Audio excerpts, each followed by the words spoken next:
Hi hello all. நான் சிவபாலன். ரொம்ப நாள் கழித்து லாங் ரன் ஓடலான்னு வந்திருக்கேன். இப்படி இந்த மாதிரி வந்து தூக்கம் வராமல் ஓடி முதலெல்லாம் அப்படி தான் நான் வாட்டுக்கு ஓடிக்கிட்டு இருந்தேன். இப்போ ஊடால இந்த டைமிங் குறைக்கிறேன்ட்டு ஒரு ஷெடியூலை போட்டு அதில் போய் மாட்டிக்கிட்டு அதை கடைசியாக குறைக்கவும் முடியல. பெங்களூரில் போயிட்டு அந்த வீடியோலாம் பார்த்துருப்பீங்க. ஸோ பேக் டு த பெவிலியன்ற மாதிரி ரன்னிங்கை என்ஜாய் பண்ணி பண்ணுறது, அதாவது நமக்கு பிடிச்ச நேரத்தில் பிடிச்ச எவ்வளோ தூரம் முடியுதோ அவ்வளோ தூரம் நம்ம பிடிச்ச ஸ்பீடில் நம்மளால் என்ன கம்ஃபர்டபுள் ஸ்பீடில் ஓட முடியுதோ அந்த ஸ்பீடில் ஓடுறது தான் வந்து இதை என்ஜாய் பண்ணி பண்ணுறதுன்றது. மித்ததெல்லாம் வந்து அதுவும் ஒரு வேலை மாதிரி ஆயிரும். இந்த டைமில் முடிக்கணும், இந்த ஸ்பீடில் ஓடணும் அப்படின்றது, இன்றைக்கி இந்த ஷெடியூலு அப்படின்னு ஃபாலோ பண்ணுறதெல்லாம் நான் அந்த இதை தவிர்க்கிறதுக்காக மேக்ஸிமம் முயற்சி பண்ணுறேன். இன்றைக்கி அந்த வகையில் வந்து மேக்ஸிமம் லாங் ரன் வந்து ஒரு 16, அதாவது 10 மைலு இல்லை அப்படின்னா 21 கிலோமீட்டர் ஹாஃப் மேராத்தான் இதை அட்டன் பண்ண போகிறேன். 4:30 மணிக்கெலாம் வந்துட்டேன். அப்படியே எக்ஸசைஸ் பண்ணுறேன், அதை பண்ணுறேன், வீடியோ எடுக்கிறேன்ட்டு மணி 5, 6 ஆச்சு. இப்போ ஸ்டார்ட் பண்ணால் தான் கரெக்டாக இருக்கும்.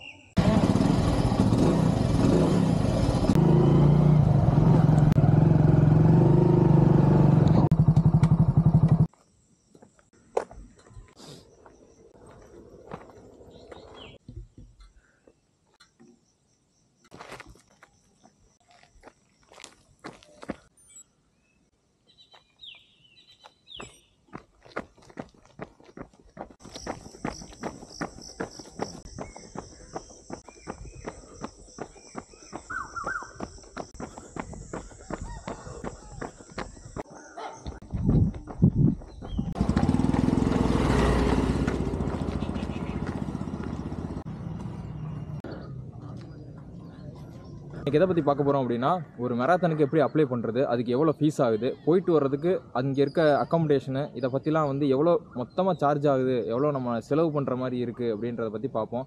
ஏன் அப்படின்னா நிறைய பேர் வந்து நான் ஒரு மேராத்தான் போயிட்டு வந்ததுக்கப்புறம் நிறைய பேர் எவ்வளோ ப்ரோ ஃபீஸ்ன்னு கேட்குறீங்க, இதுக்கு எவ்வளோ செலவாச்சுன்னு கேட்குறீங்க. அதுபோக அடுத்தடுத்து மேராத்தான்ஸ் வந்து நீங்கள் அனுப்புகிறீங்க. இப்போ நான் வந்து பெங்களூர் போயிட்டு வரேன் அப்படின்னா அடுத்தடுத்து மேராத்தான் நிறையா இருக்குது. இப்போ சென்னையில் எக்ஸாவேர் நடத்துகிறாங்க ஜூலை மாதம். இந்த மாதிரி அடுத்தடுத்து இருக்குது. இதுக்குண்டான பட்ஜெட்டுன்னு ஒன்று இருக்குல்ல, அதை நம்ம யோசிக்க மாட்டேன்றோம். இப்போ ஒரு மேராத்தானுக்கு லாங் போயிட்டு வரோம் அப்படின்ற பட்சத்தில் அதை ஏன் அந்த மேராத்தானை நம்ம சூஸ் பண்ணுறோம், ஒரு மேராத்தானை இந்த மேராத்தான் தான் போகணுன்னு ஏன் சூஸ் பண்ணுறோன்றதையும் நான் இதில் சொல்கிறேன். அதுபோக நம்ம போயிட்டு வர பட்ஜெட்டையும் நம்ம பார்க்கணும்ல, அதையும் நான் இதில் சொல்கிறேன். இப்போ ஃபஸ்ட்டு மேராத்தான் பொறுத்தோம் அப்படின்னா என்ன மாதிரி மேராத்தான் அட்டன் பண்ண போகிறோம். இப்போ 10 கிலோமீட்டருன்றது ரன்னிங் ஈவெண்ட்டில் வந்துடும். இப்போ ஹாஃப் மேராத்தான் 21 கிலோமீட்டரு, ஃபுல் மேராத்தான் 42 கிலோமீட்டர், இந்த மாதிரி மேராத்தானோட ப்ரைஸ் அமௌண்ட்டை பார்க்கணும்.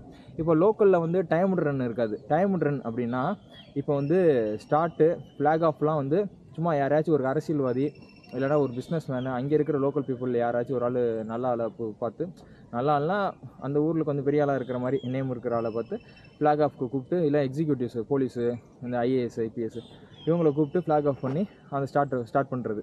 அந்த டைம் வந்து பெர்ஃபெக்டாக இருக்காது, லென்த் கால்குலேஷனும் பெர்ஃபெக்டாக இருக்காது. இதெல்லாம் வந்து லோக்கலில் நடத்துறது. இதுக்குண்டான ஃபீஸ் பார்த்தீங்க அப்படின்னா ஹாஃப் மேராத்தானுக்கு ஒரு 1000 ரூபா 1500 அந்த இதுக்குள்ளே இருக்கும். ஏன்னா ஃபுல் மேராத்தான்லாம் மோஸ்ட்லி வைக்க மாட்டாங்க. மிஞ்சி போனால் 10 கிலோமீட்டர், 15 கிலோமீட்டர், 21 அது வரையும் தான் மேக்ஸிமம் போகும். சரியா? இந்த மாதிரி மேராத்தான்லாம் போய் அப்ளை பண்ணோம் அப்படின்னா நமக்கு வந்து நம்ம பக்கத்தில் இருந்தோம் அப்படின்ற பட்சத்தில் நம்ம இப்போ ஒரு ரேஸாக ஓடுறோம் அப்படின்ற நம்ம டைமிங் இன்க்ரீஸ் பண்ணணும் அப்படின்னு ஓடணும் அப்படின்னா அது யூஸாக இருக்கும். இதே இது வந்து டைம்டு மேராத்தான், அதாவது இப்போ ஒரு பிப்பு ஒட்டி அதில் சென்சார் ஒட்டி ஒரு என்ட்ரி வச்சு அதில் வந்து டைமிங் ஓடும்.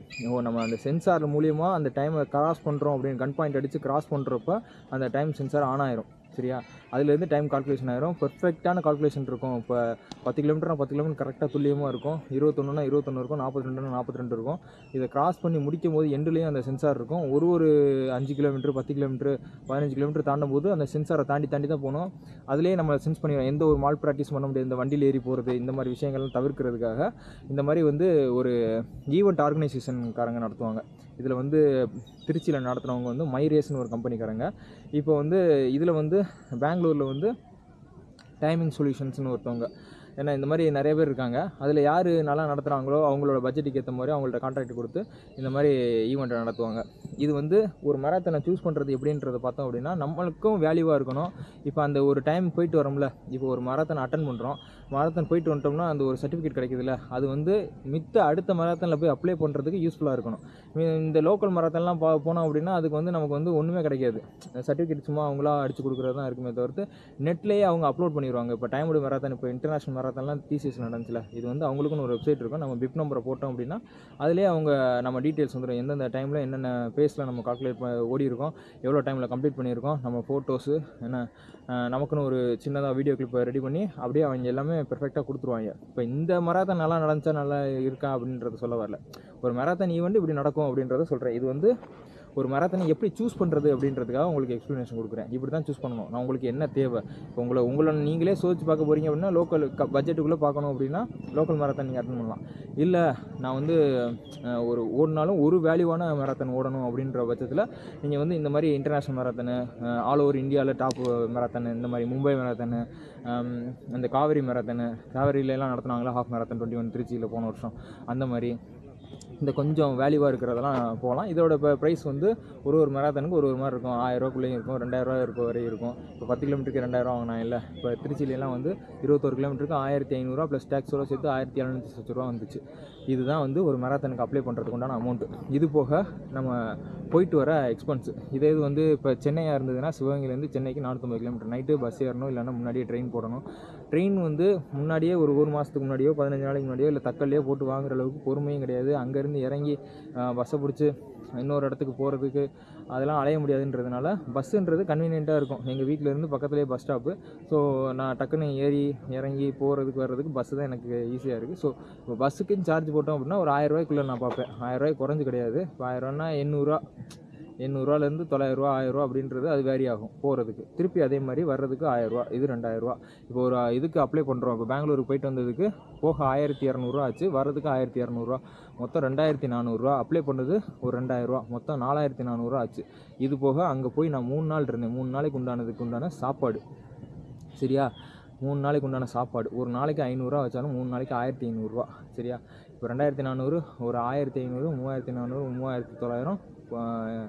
இது மேரத்தானுக்கு அப்ளை பண்ணது வந்து ஒரு 2000 4900 5900 ரூபா இருக்குது.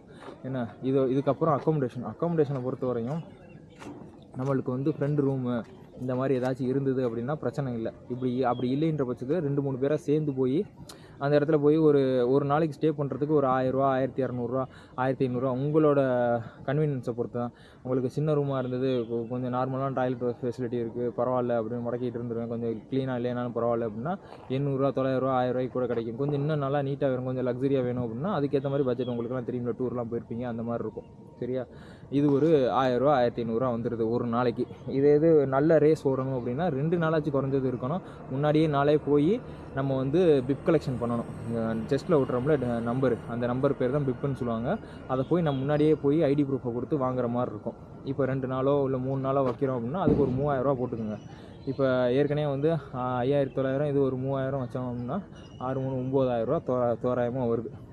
என்ன இதுக்கப்புறம் நம்ம சின்ன செலவு ஏதாச்சும் ஸ்நாக்ஸ் வாங்கி சாப்பிட்றது, தண்ணி வாங்கி குடிக்கிறது, என்ன அப்புறம் நம்ம ஏதாச்சும் ஒன்று வந்துடும் செலவு, அதோடு சேர்த்து ஒரு 10 ரூபா ஆயிடுது. நம்ம இந்த ஒரு லாங் டிஸ்டன்ஸ் மேரத்தான் சென்னையாக இருந்தாலும் சரி, இப்போ பெங்களூராக இருந்தாலும் சரி, இப்போ நான் கோயம்புத்தூர் போனாலுமே எனக்கு இந்த எக்ஸ்பென்ஸ் ஆயிரும். ஏன்னா மிஞ்சி போனால் ஒரு 2000 ரூபா குறையும், 2000 ரூபா இல்லை 2500 ரூபா குறையும். ஏன் அப்படின்னா பெங்களூருக்கு கோயம்புத்தூரை பொறுத்த வரையும் டிஸ்டன்ஸ் கம்மி, டிக்கெட்டும் அதே மாதிரி கம்மியாக இருக்கும். ஒரு 600 டிக்கெட் போடுறாங்கன்னு வச்சுக்கிடுவோம், அதில் ஒரு 600 1200 1500 கம்மியாகுது. சாப்பாடெலாம் எல்லா இடத்துலையும் ஒரே மாதிரி தான் செலவாகுது. அது போக தங்குறது, கோயம்புத்தூர்னா ஃப்ரெண்டு யாராச்சும் இருப்பாங்க, அப்படி இல்லைன்னா கோயம்புத்தூரில் ரூம் சார்ஜுன்னு பார்த்தோம் அப்படின்னா இன்னும் கொஞ்சம் ஒரு 200 கம்மியாக இருக்கும். ஒரு 1000 ரூபாயிலேயே நல்ல ரூம் கிடைக்கும். அப்படின்றப்போ அதில் ஒரு 1000 ரூபா மிச்சமாகும். மொத்தம் 2500 3000 மிச்சமாகுமே தவிர்த்து கிட்டத்தட்ட ஒரு 7000 10,000 வரையும் கண்டிப்பாக செலவாகும் ஒரு லாங் டிஸ்டன்ஸ் போயிட்டு வர்றது. இது வந்து இப்போ வந்து எப்படி சொல்கிறது, இப்போ சின்ன லோக்கல் மேரத்தான்லாம் பார்த்தீங்க அப்படின்னா நைட்டு பஸ் ஏறி காலையில் பஸ் ஏறி அன்னைக்கு முந்தின நாள் நைட்டே போய் அந்த எந்த இடத்துல நடக்க போதோ, இப்போ எஸ்டிஐடியில் நடக்குது, எங்கள் இதில் ஸ்டேடியத்தில் நடக்குது அப்படின்னா அந்த இடத்துல போய் அங்கேயே பாய விரித்து படுத்துருவாங்க, தங்கிடுவாங்க. ஏன்னா அந்த அக்காமடேஷன் செலவு மிச்சம் பண்ணுறதுக்காக, டிரான்ஸ்போர்ட்டையும் வந்து ரொம்ப சுருக்கிறதுக்காக லோக்கல் பஸ்ஸில் போவாங்க. படுத்துக்கிட்டு இப்போ ஸ்லீப்பர் இந்த மாதிரி இதில் போகாமல் இந்த மாதிரி இதில் போய் படுப்பாங்க. காலையில் எழுந்திரிச்சு அட்டன் பண்ணிவிட்டு அப்படியே தங்காமல் கொள்ளாமல் அப்படியே கிளம்புவாங்க. அதெல்லாம் வந்து ஒரு ஆள் கையில் இருக்கிற வருமானம், ஒரு ஆளோட சகிப்புத்தன்மை. அதாவது அந்த நான் முடங்கிக்கிட்டு பஸ்ஸை உட்காந்துக்கிட்டே வந்து 12 மணி நேரம் ட்ராவல் பண்ணி வந்துடுவேன். அதுக்கப்புறமும் நான் ஓடிடுவேன். பனியோ வெயிலோ மழையோ நான் வந்து ரோட்டில் அந்த எந்த இடம் கிடைக்குதோ பிரிச்சுட்டு படுத்துருவேன் அப்படியும் செய்யலாம். நான் அப்படியும் இருந்திருக்கோம். ஏன்னா இந்த டெக்கத்லான்லாம் நடந்தது இல்லைன்னா நாங்கள் அப்படியும் இருந்திருக்கோம். விடிய காலையில் அந்த செலவெல்லாம் பார்த்து யோசிச்சுக்கிட்டு விடிய காலையில் 5 மணிக்கு இல்லை 4 மணிக்கு பைக் எடுத்துகிட்டு குளூரில் 5 மணிக்கு 1 மணி நேரம் தான் மதுரையில் நடக்கும். 5 மணிக்கு போய் ரீச் ஆகி இறங்கின கையோடு போய் ஓட ஆரம்பிச்சிருக்கேன். 21 கிலோமீட்ரு. 2 வருஷத்துக்கு முன்னாடி நடந்த ஹாஃப் மேரத்தானு, அது என்னது தேவதாஸ் ஹாஸ்பிட்டல் நடத்துனது. இந்த மாதிரி வந்து நம்ம செலவுகளை சுருக்கிறது தான் வந்து ஆரம்ப கட்டத்தில் ஒரு வழியாக இருக்கும். அப்புறம் போக போக போக போக நமக்கு அந்த ரேஸை வந்து நல்லா பண்ணணும் அப்படின்னா நல்லா ரெஸ்ட் எடுத்து நல்லா ஓய்வு எடுத்து நல்லா மனசு ரிலாக்ஸாக போனால் தான் கொஞ்சம் அதுக்கு செலவு பண்ணால் தான் நம்ம வந்து அந்த ரேஸை முடிக்க முடியும். சரியா? ஸோ அதனால் வந்து ஒரு மேரத்தான் போடுறோம் அப்படின்னா நறுக்குன்னு ஒரு மேரத்தானை போட்டுட்டு அடுத்து ஒரு 3-4 மாதத்துக்கு நல்லா பணமும் நம்மள்ட்ட கொஞ்சம் ஊறணும், நம்ம உடம்பும் நல்லா மனசும் நல்லா தெம்பாக ஊறணும். ஸோ 4-5 மாதம் கழித்து இன்னொரு மேரத்தான் அப்படி தான் போடணுமே தவிர்த்து சும்மா வாரம் ஒரு மேரத்தானே வச்சு மாதம் ஒரு மேரத்தான் இப்படிலாம் போனால் உடம்பும் போயிடும், காசும் போயிடும். ஸோ இது வந்து நம்ம ஏர்னிங்ஸ்க்காக பண்ணுறது கிடையாது, நம்ம திருப்திக்காக பண்ணுறது. சரியா? இப்போ நான் இதை பண்ணுறேன் அப்படின்னா எனக்கு இது வந்து ப்ரொஃபஷன் ஆகிப்போச்சு. இப்போ நான் வீடியோ போடுறேன், எனக்கு நாளைக்கு மானிட்டேஷன் ஆச்சுன்னா காசு கிடைக்கும், ஏதாச்சும் ஒரு ஸ்பான்சர்ஷிப் கொடுப்பாங்க, ப்ரொமோஷன் வரும், நான் ஏதாச்சும் ஒரு ப்ராடக்ட்டை சேல் பண்ணுவேன். ஸோ இந்த மாதிரி சொல்லிக்கிட்டே போகலாம். ஸோ இது வந்து அடுத்த ஆள் பண்ணுறாங்களேன்னு கிடையாது, உங்களோட பட்ஜெட்டுக்கு ஏற்ற மாதிரி தான் நீங்கள் சூஸ் பண்ணி அதை பண்ணிக்கிறணும். இப்போ எனக்கு பெங்களூர் மேரத்தானை பொறுத்தவரையும் எவ்வளோ செலவாகிடுச்சு அப்படின்னா, என்ட்ரி ஃபீஸு 2000 என்னோட கூட வந்தார்ல முகுந்தன் ஒருத்தர், அவர் ஸ்பான்சர் பண்ணார். நான் வரல, எனக்கு போகிற ஐடியா இல்லை. ஏன்னா இதை தொட்டோம் அப்படின்னா டெல்லி போகணும், கொல்கட்டா போகணும், அடுத்து மும்பை போகணும், ஏகப்பட்ட செலவாயிரும். நம்ம இன்ன வரையும் அந்தளவுக்கு பொட்டன்ஷியலாக ஏர்ன் பண்ணல அப்படின்றதுனால யோசிச்சுக்கிட்டே இருந்தேன். அவர் ஃபோன் பண்ணி நான் உனக்கு பே பண்ணுறேன், நீ அப்ளை பண்ண, நானும் வரேன் அப்படின்னாப்புல.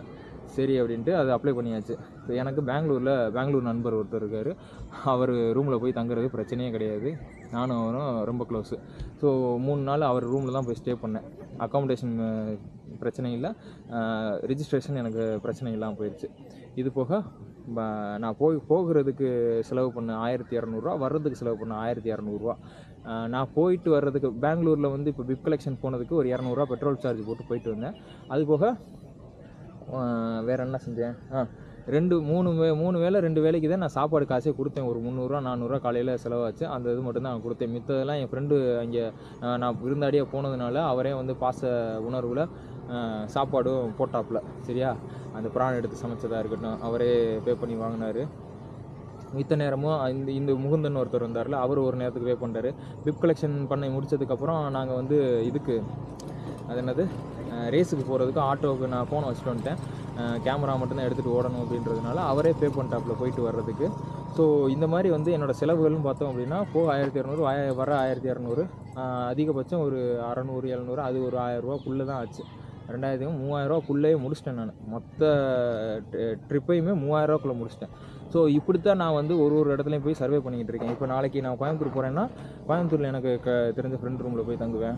ஏன்னா முடிஞ்ச அளவுக்கு அந்த ட்ராவல் எக்ஸ்பென்ஸ் எவ்வளோ சுருக்க முடியுதோ அதுக்குள்ளே சுருக்கிறது பார்ப்பேன். ஏன் அப்படின்னா அடிக்கடி நான் போகணும் அப்படின்றதுனால. இதெல்லாம் இவ்வளோ விஷயங்கள்லாம் இருக்குது ஒரு மேரத்தான் அப்ளை பண்ணி முடித்து வெளியில் வர்றதுக்கு.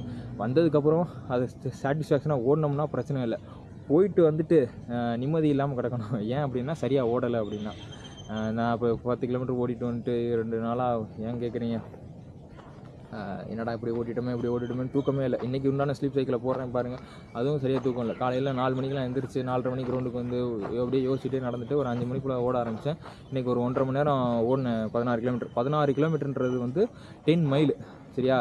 ஒர்க் அவுட்டு வந்து கோச் கொடுக்கும்போது ஒரு 16 கிலோமீட்டர் லாங் ஓடுங்க அப்படின்னு சொல்லுவாங்க. 16 கிலோமீட்டர் எக்ஸாக்டாக ஏன் 16 அப்படின்றது எனக்கு குழப்பமாகவே இருந்துச்சு. ஒரு யூடியூப் அந்த இது கமெண்ட் செக்ஷனில் ஒருத்தர் சொல்லியிருந்தார், 1.6 கிலோமீட்டர் தான் வந்து 1 மைலு. ஸோ 16 கிலோமீட்டர் வந்து 10 மைலு. ஃபாரின்லாம் மைல் கால்குலேட் பண்ணி போடுவாங்க. ஸோ மைல் கணக்கில் ஓடுறதுனால தான் அது வந்து 16 கிலோமீட்டர் ஓட சொல்கிறாங்க. 10 மைலில் தான் 16 கிலோமீட்டர் ஓட சொல்கிறாங்க அப்படின்னு. மினிமம் லாங் டிஸ்டன்ஸ் வந்து 16 கிலோமீட்டர், 10 மைல்ன்றது அதான் கணக்கு. ஸோ லாங் டிஸ்டன்ஸில் 16 தான் ஒரு வேல்யூவாக வச்சுக்கோங்க. ஏன்னா அதுபோக இன்றைக்கி நான் ஓடினது வந்து எப்படி ஓடிருக்கேன் அப்படின்னா, எனக்கு அட்வைஸ் பண்ணது அப்படின்னா, நான் போன மாதம் ஃபுல்லாமே நான் ஓடினது ஃபுல்லாக இதில் ஓடிட்டேன், ஸ்பீட் ஒர்க் அவுட்டாக பண்ணிட்டேன். இந்த மாதம் வந்து நான் என்ன பண்ணியிருக்கேன் அப்படின்னா, அதனால எனக்கு என்ன ரிசல்ட் பேக் அடிச்சிருக்கு அப்படின்னா, என்னோடய ஹார்ட் ரேட் வந்து எடுத்த எடுப்புலேயே வந்து 170லேருந்து 180 190 அப்படியே போய் நின்றுது. ஸோ அதை குறைக்கிறதுக்காக ஏரோபிக் ரன்னிங், Zone 2 ரன்னிங், சரியா? Zone 2 ரன்னிங் அப்படின்னா முடிஞ்ச அளவுக்கு மூக்குலேயே மூச்சு விடுற மாதிரி இருக்கும், பேசிக்கிட்டே ஓடுற மாதிரி இருக்கும். அந்த இதுலேயே ஆரம்பித்து ஓடுறது தான் Zone 2 ரன்னிங். அதுலேயே நான் இன்றைக்கி மெயின்டைன் பண்ணுவோம் அப்படின்னு தான் நான் இதை ஸ்டார்ட் பண்ணேன். ஸோ எனக்கு ஆரம்பிக்கும்போது 150 ஹார்ட் ரேட்டில் இருந்தது.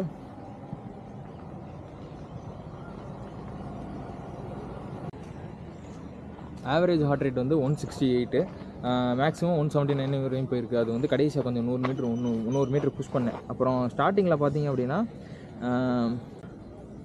ரொம்ப கம்மியாக தான் 150க்குள்ளே தான் ஓடிக்கிட்டு இருந்தேன் நான். ஆவரேஜ் பேஸ் வந்து 5.33. ஏன்னா இந்த பேஸில் ஓடினா தான் வந்து என்னால் Zone 2ல் ஓட முடியுது, ஈஸியாக ஓட முடியுது. ஏன்னா இப்போ அதிகபட்சம் இப்போ நான் வந்து தெர்ஷோல்டுன்னு சொல்கிறாங்கல்ல, கொஞ்சம் ரேஸும் ஃபுல் பொட்டன்ஷியலும் இல்லாமல் ஈஸியும் இல்லாமல் நடுவில் டெம்போ தெர்ஷோல்டு இந்த இதெல்லாம் சொல்லுவாங்க. அதை பற்றி நான் வந்து இன்னும் நல்லா ரன் பண்ணிவிட்டு ஸ்டடி பண்ணிவிட்டு உங்களுக்கு அதை பற்றி டீட்டெயில் எக்ஸ்ப்ளனேஷன் கொடுக்குறேன்.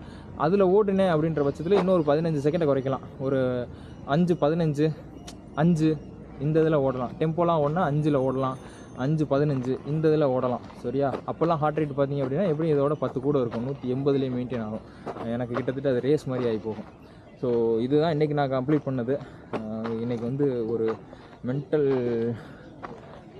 குழப்பத்துலேயும் ஒரு அதிருப்தியிலையும் ஓடினது, ஓகேவா? இன்றைக்கி நான் சொன்ன விஷயங்கள் கொஞ்சம் யூஸ்ஃபுல்லாக இருக்கும்னு நினைக்கிறேன். ஏற்கனவே போயிட்டு வந்த ஆளுக்கும் யூஸ்ஃபுல்லாக இருக்கும், புதுசாக போகிற ஆளுக்கும் யூஸ்ஃபுல்லாக இருக்கும். ஸோ நெக்ஸ்ட் வீடியோவில் நம்ம பார்ப்போம்.